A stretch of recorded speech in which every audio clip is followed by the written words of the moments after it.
What was alarming to me was the consistent behavior of people inside Robert's camp that were bringing underage girls around with fake IDs and then getting a payment settlement. And I have documentation, as you saw in the videos, of all this inside corruption. There was an enterprise going on, but it was to the exclusion of Robert because they were capitalizing on his lack of education, on his maniacal work ethic, on the fact that I don't want to say he's illiterate because I don't like that negative connotation, but he does have compromised reading and learning skills. He has said that. So that it's easy for someone to take advantage of you.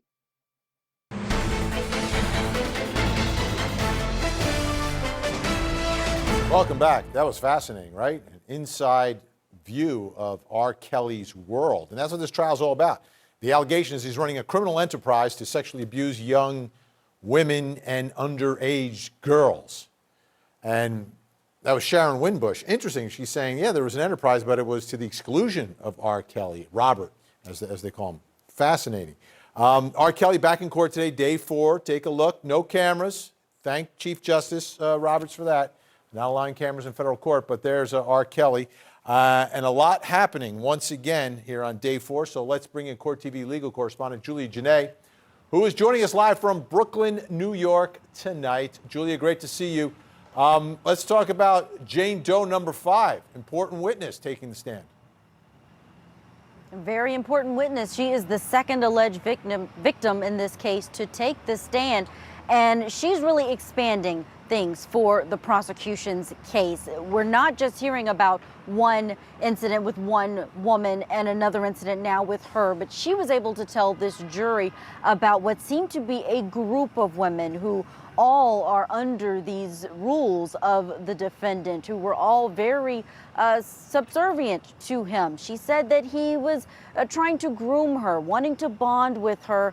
She was 17 when she first entered into this sexual relationship with the defendant, and she admits she told him she was 18 at the beginning, but in the middle of the relationship, she did admit that she was 17 years old, and instead of sending her away permanently, he worked out a way where she could still live with him and be homeschooled, this with the consent of her parents.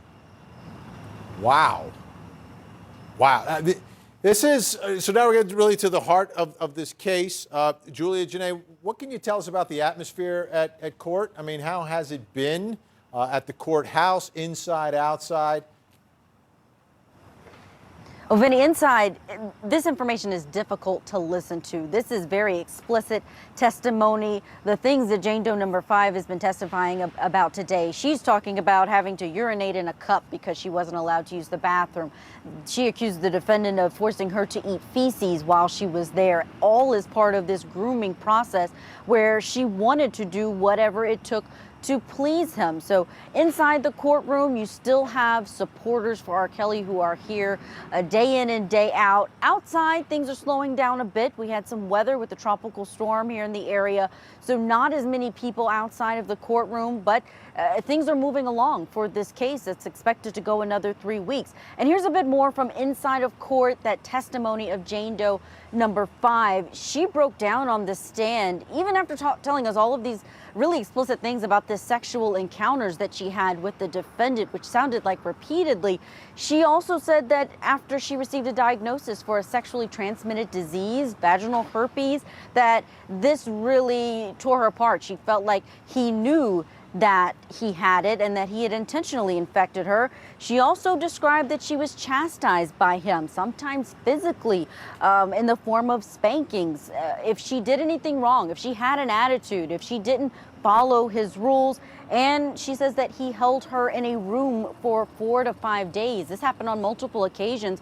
We even saw an exhibit in the trial today of this studio in Chicago on Justine Street where she said there were bedrooms. It was a music studio, but inside one of the control rooms is where she was kept for multiple days. And just to go over some of those rules that she told this jury about, one, that her wardrobe had to always be baggy, had to be sweats. They could not look or be attractive to other men, that they had to ask permission before leaving the room that they were in from Kelly, had to call him daddy and immediately give him a kiss when he entered the room, that he discouraged communication between family and friends when they were spending time with him. They had to delete all of their social media and had to, quote, act like a child, part of the act, think, be that she read from as rules that were given to her by the defendant.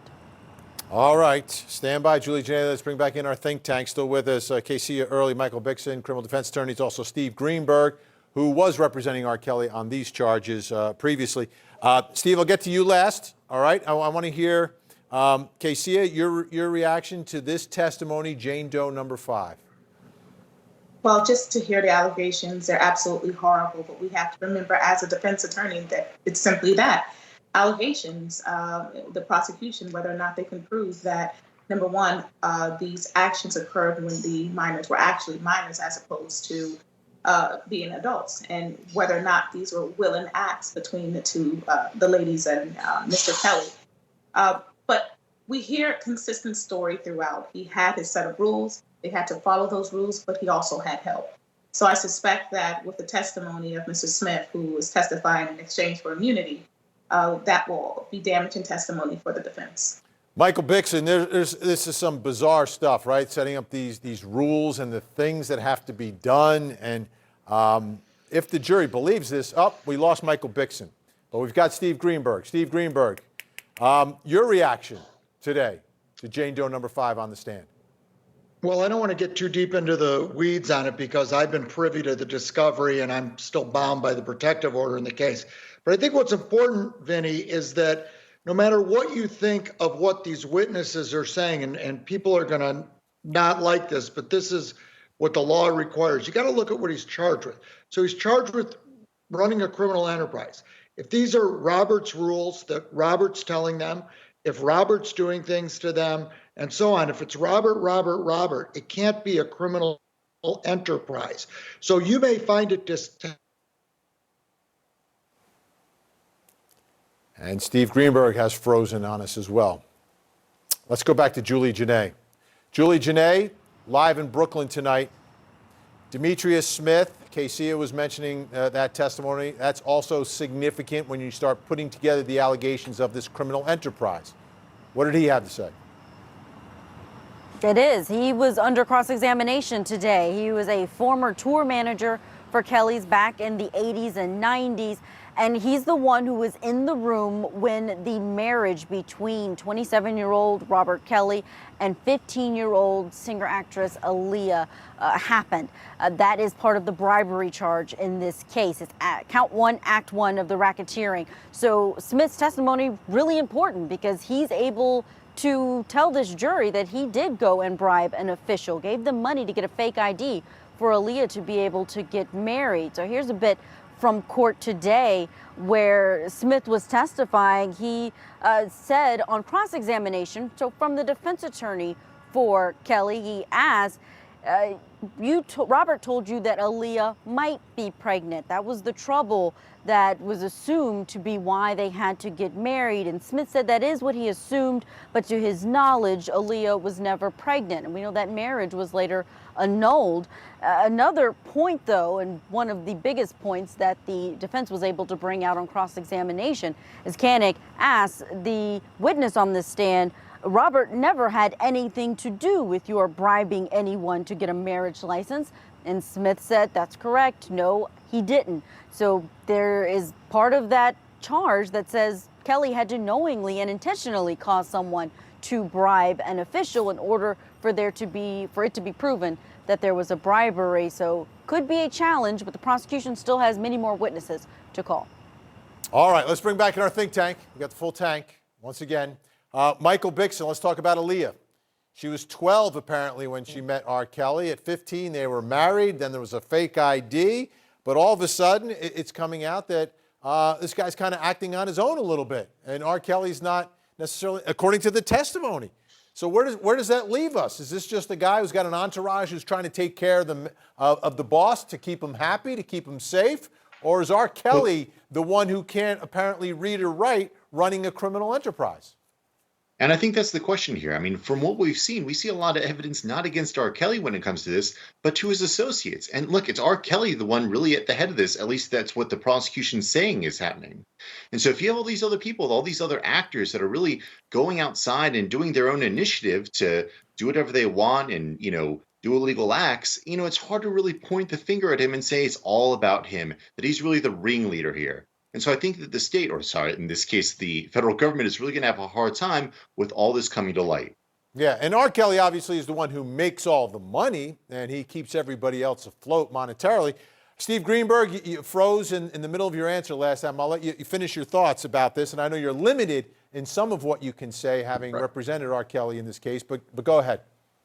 Well, the testimony from Mr. Smith, I think, points up exactly what I was saying. He said, no one told me to do this. If no one told him to do it, then it's not part of the enterprise. It wasn't at the direction of the enterprise, and it wasn't in furtherance of the enterprise. And that's really where they have to pick at this case. Everyone's going to be disgusted by the rest of the testimony. I frankly don't know why so much is coming in about his sex life and the details and all of that, because that doesn't go to the enterprise. Casey, the jury is going to hear directly from the Jane Does. Do you think this jury is going to say, listen, these are allegations, these are serious allegations. It would be nice to hear from the man who's being accused. And we know criminal defendants, presumed innocent, don't have to testify. Do you think this jury, in a case like this, where you've got the Jane Does coming in and testifying, that it's going to help R. Kelly to tell his side of what was going on? It'll definitely not help R. Kelly. And if the defense attorney is doing his job, he'll instruct the jury based on the jury instructions that it's the defendant's constitutional right to testify or not to testify. But in addition to that, the jury instructions also instruct the jury, you can't render a verdict based on how you feel or if you feel sorry for the alleged victims, solely on the facts. So this is an organized crime that affects interstate commerce, and R. Kelly was the head of that organized crime. They have to judge it based on those facts. All right, we shall see. Let's check back in with Julia Janae, see what's coming up next in the trial. Julia? Vinny, Jane Doe number 5 is going to have to get back on the stand for at least another hour of direct examination, and then she will be subject to cross-examination. So that could take up most of the day tomorrow. All right, Julia Janae in Brooklyn tonight. Thank you so much.